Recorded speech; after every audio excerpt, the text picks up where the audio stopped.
Marami sa atin ang nagpapanggap na masaya at malakas sa kabila ng mga pinagdadaanan. At sino pa yung pinakamagandang ngiti? Yun pa yung may pinakamalaking problema. Alam mo kung bakit? Mas madali namang pikiin yung ngiti kaysa sabihin mo yung totoo mong nararamdaman.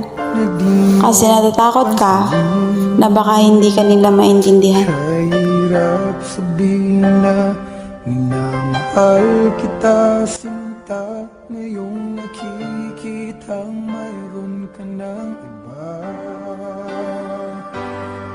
Sana'y pagbigyan